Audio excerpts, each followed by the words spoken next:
This is Dawson Meadows with the Video Wire, and here's what's out there. The Fort Smith Board of Directors on Tuesday, November 17th, backtracked on its controversial decision to disallow micro-breweries, micro-wineries, micro-distilleries, and micro-strip clubs from the commercial-heavy zones. What? There is no such thing as a micro-strip club. In fact, what is that? Oh, I made it up? Okay, got it. It seems to attract and retain the millennials, or more specifically those 25 to 50 years of age, which is technically millennials and Gen Xers. It's important that we are given beer, lots of beer, craft beer, good craft beer, also pretzels, salty pretzels, and all of this next to a church. I can honestly say, as someone in this age bracket, don't let the stats fool you folks, that this is very true. So, let's do some brewing. Because drinking beer and downloading free movies off the internet, changing career paths like we changed light bulbs, and being emotionally uncertain and paralyzed by an abundance of too many possible life choices, all while paying off student loans, and by paying off, I mean paying on them the rest of our lives, hey, it's what we do. See, this is why we need beer. More on this at talkbusiness.net.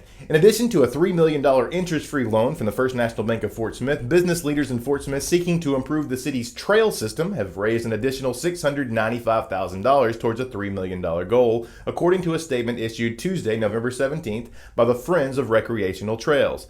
After the special election to allocate some of the city's 1% sales tax to trails failed back in May, this did not discourage the trail enthusiasts, and public interest in the trail system was high. Yes, in addition to beer, we also need trails. More on this at talkbusiness.net. Governor Asa Hutchinson reiterated his opposition on Tuesday to admitting Syrian refugees into Arkansas, saying that his background as a former top Homeland Security official gives him concerns about the federal government's immigration vetting process and the ability to snare possible terrorists from troubled areas. This, along with the tragic news coming out of Paris this past weekend, has yet again turned Facebook and other social media outlets into a breeding ground of opinions. Everyone is an expert, whether a Democrat or a Republican or those who spend a weekend at Bernie's. Just know this. Be careful out there. It doesn't take long to get sucked into a wormhole and start debating someone. Then all of a sudden you find yourself stupider than when you started the day, and then you want to throat punch the guy through the screen. You're mad, you're stressed out. All you really want to do is see puppy videos, and folks, they're still out there.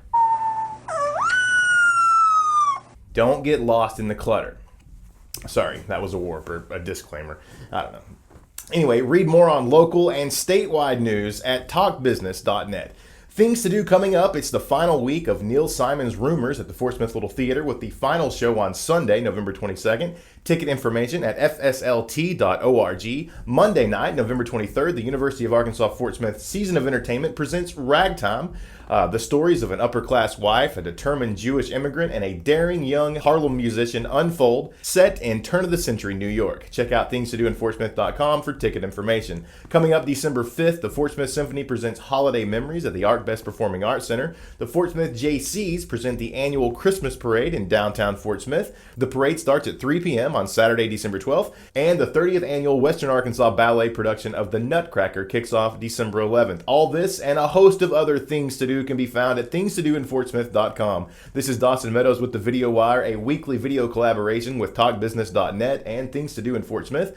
It's where local news meets statewide news meets things to do. Until next week, go Hogs! Those red-hot Razorbacks take on the Mississippi State Bulldogs at home this week. If you're going up to tailgate, again, I'm right here, ready to make your tailgate even stashier than ever. And speaking of this stash, you know this one is for you.